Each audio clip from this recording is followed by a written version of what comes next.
हाँ जी, अब हमारे पास है जी एक्सरसाइज 1.3 और उसका क्वेश्चन नंबर फर्स्ट है, वो कहता है डिस्कस द कंटिन्यूटी। कंटिन्यूटी के वाले से हमने इसको डिस्कस करते हैं। डिसकंटिन्यूटी को डिस्कस करने के लिए हमारे पास तीन टर्म होती थी, तीन कंडीशन होती थी। अगर वो उनको होल्ड कर लेता था, वो कंडीशन होल्ड हो जाती थी, तो देन तो वो क्वेश्चन हमारा कंटिन्यूस होता था, अदरवाइज डिसकंटिन्यूस होता था। हमारे पास जो कंडीशन थी वो क्या थी? F of x is defined at x. आपके पास जो एक्स गिवन है, जो आपके पास एक्स की वैल्यू गिवन है, उसके ऊपर जो आपका फंक्शन है वो डिफाइन होना चाहिए। जो आपका फंक्शन है, इसके ऊपर एफ ऑफ एक्स डिफाइन होना चाहिए। फर्स्ट जो आपका टर्म है, फर्स्ट जो आपकी कंडीशन है। अब देखो किस तरीके से, देखो ये है जी एफ ऑफ एक्स। एक्स की जगह हम रखेंगे 3, that is equal to x minus 3, मतलब 3 minus 3, which is 3 minus 3 0। Zero जो है एफ ऑफ 3, जो जीरो है, ये एक डिफाइंड वैल्यू है ना। जीरो एक डिफाइंड वैल्यू है ना, अनडिफाइंड तो नहीं है। मतलब कि जो हमारे पास फर्स्ट कंडीशन है, फर्स्ट टर्म है, वो होल्ड हो गई है। फिर नेक्स्ट जो हमारे पास कंडीशन है वो कहते हैं left hand limit is equal to होना चाहिए राइट हैंड लिमिट के। अब हम लेफ्ट हैंड लिमिट लेते हैं। फर्स्ट ऑफ ऑल जो इसका मॉडुलस है उसको सॉल्व करो। अगर हम माइनस में लेते हैं, मतलब कि लेफ्ट हैंड लिमिट लेते हैं, माइनस का मतलब ये है कि -3 लेते हैं। -3 से मतलब 3 से नीचे वाली वैल्यू, मतलब 2.8, 2 पॉइंट समथिंग, और 2, 1 up 0 up to so on. तो 3 से नीचे वाली वैल्यू लेते हैं। जब भी हम 3 से वैल्यू नीचे वाली वैल्यू लेते हैं, तो इसमें जब हम पुट करते हैं, फॉर एग्जांपल हम 2 पुट करते हैं, 2 माइनस 3 माइनस 1, 1 फॉर एग्जांपल लेते हैं, 1 माइनस 3 माइनस 2, मतलब जो वैल्यू आती है, जो आंसर आता है, वो माइनस में आता है। फर्स्ट ऑफ ऑल हम इसका मॉडुलस खत्म करते हैं और बाहर माइनस लगा देते हैं। बाहर माइनस क्यों लगा रहे हैं? क्योंकि जो हमारा आंसर आ रहा है लेफ्ट साइड पे, वो हमारे पास क्या आ रहा है? माइनस में आ रहा है। तो फर्स्ट ऑफ ऑल इसका मॉडुलस वो करते हैं, खत्म करते हैं। वो बन जाता है जी f of x which is minus x minus 3। Modulus खत्म हो गया। अब आप इसके ऊपर लेफ्ट हैंड लिमिट अप्लाई कर लो। Limit x approaches -3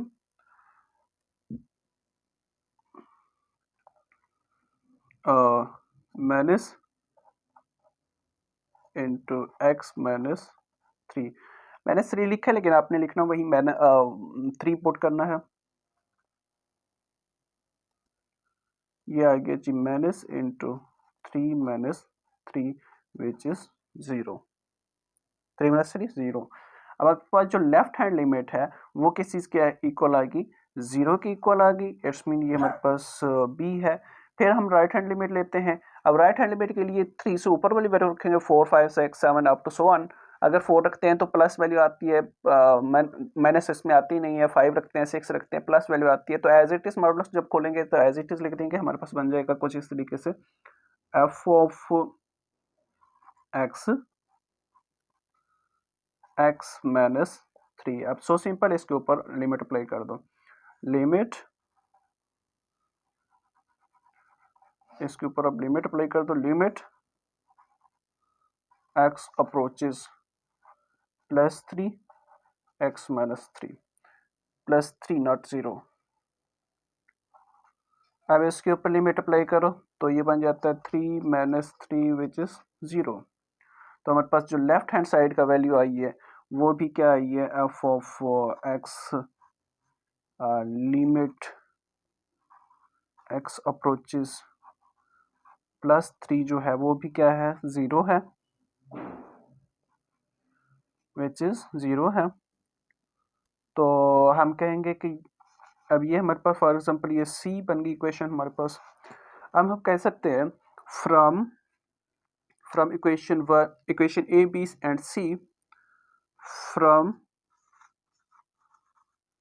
equation a b and c, जो फंक्शन है एफ ऑफ एक्स, जो फंक्शन है एफ ऑफ एक्स वो कंटिन्यूस है at x -3 at x is equal to 3. From equation a b and c function ये क्या है, continuous है, कंटिन्यूस है। हमने इस क्वेश्चन में क्या किया, सिर्फ और सिर्फ वो जो हमारे पास डेफिनेशन थी उसकी तीन जो टर्म थी उनको लिया, तीन कंडीशन जो थी उन्हीं को लिया और हमने प्रूव किया कि जो हमारे पास फंक्शन है वो है कंटिन्यूस है। तो क्वेश्चन नंबर 3 यहाँ पे कंप्लीट होता है। हम फिर नेक्स्ट क्वेश्चन की तरफ बढ़ते हैं। यह हुआ हमारे पास है question number 5। Question number 5 is very very important question. Question number 5 जो है बहुत ही इंपॉर्टेंट क्वेश्चन है पेपर के पॉइंट ऑफ व्यू से, और ये काफ़ी दफ़ा पेपर्स में भी, पास्ट पेपर्स में भी आ चुका है, तो इसलिए इसको अच्छे से देखिएगा। वो कहते हैं discuss the continuity sine 1 over x if x does not equal to 0 and 2 f of x जो है वो 2 के ऊपर डिफाइन है जब x इज इक्वल टू 0 है, और at x is equal to 0, और ये डिफाइन है at x is equal to 0, at x is equal to 0 के ऊपर ये डिफाइन है। फर्स्ट ऑफ ऑल हमारा जो फर्स्ट रूल है, क्या ये डिफाइन हो सकता है, हम वो चेक करते हैं। F of x is equal to 0, 0 किसके ऊपर है, 2 के ऊपर, तो हम लिखेंगे 2 विच इज डिफाइन। 2 एक डिफाइंड नंबर है, अनडिफाइंड नहीं है। फिर हम नेक्स्ट लिमिट की तरफ चलते हैं। अगर लेफ्ट हैंड लिमिट और राइट हैंड लिमिट दोनों इक्वल हैं तो इसका मतलब है लिमिट अप्लाई हो सकती है, तो डायरेक्ट हम इसके ऊपर लिमिट अप्लाई करते हैं। क्यों? क्योंकि हमारे पे इक्वालिटी का साइन है। Left hand side, left hand limit और राइट हैंड लिमिट उस टाइम हम अप्लाई करते हैं जब हमारे पास मॉडुलस हो और जो दूसरा हो इनइक्वालिटी का साइन हो, देन हम जो है ना इसके ऊपर लेफ्ट हैंड लिमिट और राइट हैंड लिमिट वो करते हैं, अप्लाई करते हैं। अब हम इसके ऊपर डायरेक्ट लिमिट अप्लाई कर सकते हैं। हम लिखेंगे limit x approaches 0 f of x, and यहाँ पे हम कौन सा फंक्शन लेंगे, ये पीसवाइज फंक्शन है, कौन सा फंक्शन लेंगे यहाँ पे, x approaches 0 does not equal to 0, x approaches 0 it's mean sine limit x approaches 0 sine 1 over x। अब अगर इसमें हम डायरेक्ट लिमिट पुट करते हैं तो 1 ओवर 0 समथिंग ओवर 0 अनडिफाइन हो जाता है। साइन एक ऐसा फंक्शन है जो -1 और 1 के दरमियान में कोई ना कोई वैल्यू आपको देता होता है, जो चाहे आप जो भी वैल्यू आप उसमें पुट करते हो तो आपको वो गिवन नंबर आउटपुट आपको कुछ ना कुछ -1 और 1 के दरमियान देता होता है। तो हम लिखेंगे sine theta, so sine theta is a trigonometric is a trigonometric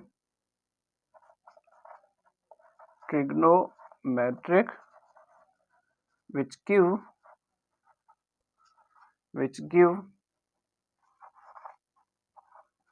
any value between -1 and 1, -1 और 1 के दरमियान में ओपन इंटरवल में ये वैल्यू देता होता है, चाहे आप जो मर्जी उसमें वैल्यू पुट करो, आपके पास जो आंसर आता है -1 और 1 के दरमियान में आंसर ये साइन थीटा जो होता है वो देता होता है। अब हम लेट करते हैं, लेट जब हमने 0 पुट किया, लेट वो हमारे पास आंसर जो आया वो L आया, हमारे पास जो आंसर है वो L आया। अब हमें नहीं पता L क्या है, ठीक है, तो हम सपोज करते हैं कि जो इसका लिमिट आई है, limit x approaches 0 f of x that is equal to L। अब ये है हमारे पास इक्वेशन बी। अगर इक्वेशन बी और इक्वेशन ए का कंपेयर करें तो हमारे पास आंसर जो है सेम नहीं है। जबकि वो क्या कहता था कि दोनों का आंसर सेम होना चाहिए, लिमिट का लेफ्ट एंड राइट लिमिट का आंसर जो आना चाहिए वो एफ ऑफ एक्स के इक्वल आना चाहिए। तो हम यहाँ पे लिखें सो जो फंक्शन है so f of x is discontinuous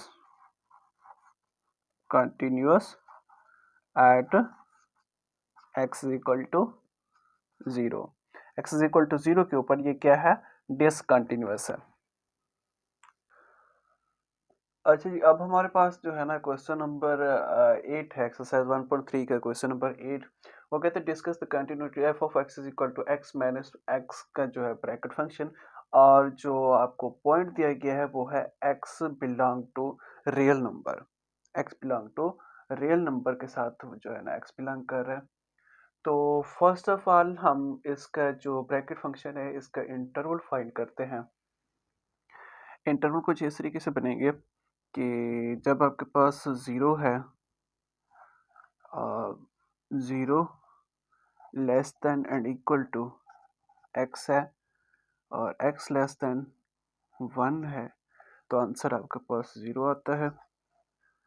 और 1 less than and equal to x है और less than x less than 2 है, तो आपके पास आंसर 1 आता है। सिमिलरली आपके पास 2 less than and equal to x है और less than x less than 3 है, देन आपके पास आंसर 2 आएगा। अप टू सो ऑन, इसी तरीके से अप टू सो ऑन। आपके पास अगर माइनस में चलते हैं और आपके पास इधर आ जाता है जी -1 और -1 less than and equal to x, x less than equal to 0 और -2 less than equal to x, x जो होगा लेस देन होगा -1 से, और -3 less than equal to x, x less than होगा -2 से, और इसका आंसर जो आएगा -2 आएगा, इसका आंसर -3 आएगा। ये कुछ हमारे पास इंटरवल है, ये ब्रैकेट फंक्शन के इंटरवल हैं। अब हम इसका आंसर फाइंड करते हैं। जब हम ज़ीरो पुट करते हैं इस ब्रैकेट फंक्शन में, जब हम ज़ीरो पुट करते हैं तो आपके पास x माइनस ज़ीरो आंसर क्या आता है, x आता है। इट्स मीन कि 0 less than and equal to x less than 1 and 1 less than and equal to x less than 2, 2 less than and equal to x less than and equal to 3 up to so on. और है जी -1 less than and equal to x less than 0 -2 less than and equal to x less than -1 -3 less than and equal to x less than -2। जब आप zero put करते हो इसमें तो आपके पास आंसर क्या आता है, x -0 x। जब आप 1 पुट करते हो x +1 हो जाता है, x -1 हो जाता है, तो ये हो जाता है x -1। जब आप 2 पुट करते हो तो x -2 हो जाता है। Similarly up to so on. और जब आप -1 पुट करते हो तो ये बन जाता है x +1 और ये बन जाता है x +2 और ये बन जाता है x +3। ठीक है, ये है जी उसका ब्रैकेट फंक्शन के इंटरवल का आंसर। अब हम क्या करते हैं, चेक करते हैं, कुछ पॉइंट लेते हैं और उसके ऊपर चेक करते हैं, इसकी कंटिन्यूटी चेक करते हैं, इसकी कंटिन्यूटी के बारे में डिस्कस करते हैं। फर्स्ट करें हम जो है हम पुट करते हैं 0 when x is equal to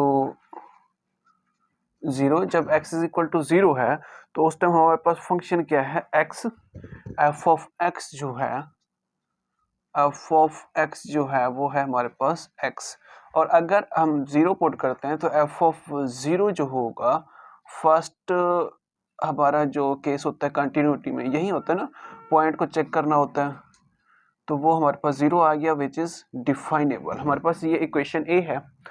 अब हम क्या करते हैं, लेफ्ट हैंड लिमिट इसकी लेते हैं। लेफ्ट हैंड लिमिट जब लेंगे तो हम अप्रोच करेंगे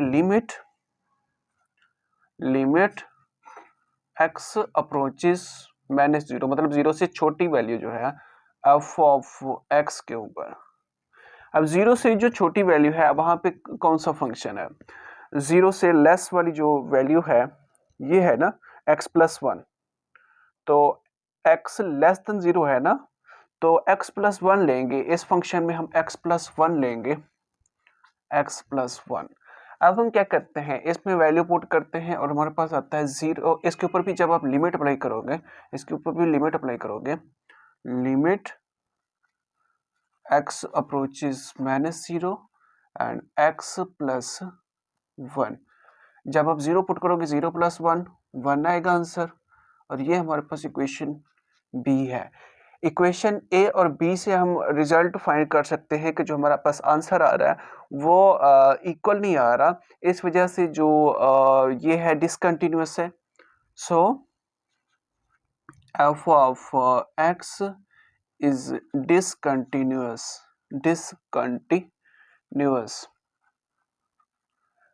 eight x is equal to zero. फिर हम पुट करते हैं x is equal to one. अब हम x is equal to one next integer जो है उसके ऊपर चेक करते हैं। When x is equal to one है फिर क्या होता है, f ऑफ x, जब x is equal to one है उस टाइम हमारे पास फंक्शन क्या है, x माइनस वन। जब x is equal to one है उस टाइम हमारे पास फंक्शन जो है x माइनस वन है। अब हम x f of one find करते हैं, f of 1 that is equal to 1 minus 1 which is 0। इसको इक्वेशन 1 का नाम दे देते हैं। फिर हम पुट करते हैं limit, left hand limit find करते हैं इसकी, limit x approaches minus one F of x। अब हमारे पास फंक्शन कौन सा आएगा, मतलब 1 से छोटा जो है वो फंक्शन कौन सा आएगा, ये है ना x। अब हम x यहाँ पे लिखेंगे limit x approaches minus one and x। इसमें जब लिमिट पुट करते हैं तो हमारे पास आंसर क्या आ जाता है, वन, और ये है हमारे पास equation second. From equation one and two, इसका वन आया, इसका जीरो आया, इसका मतलब है कि यहाँ पे भी जो आपका फंक्शन है डिसकंटिन्यूअस है। From equation one and two f of x is discontinuous at integer at every integers and continuous at all real number।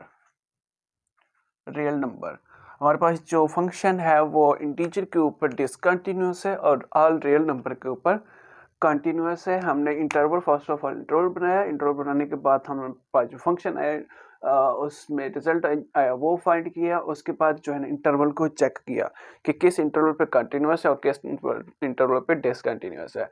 मैं उम्मीद करता हूँ कि question number 5 which is very important and question number 8 और question number 1 जो है आपको अच्छे से समझ आ गया होगा, और दो चार क्वेश्चन इसके रिलेटेड है वो खुद कर लेने हैं और कुछ शॉर्ट क्वेश्चन है उनको छोड़ दीजिएगा।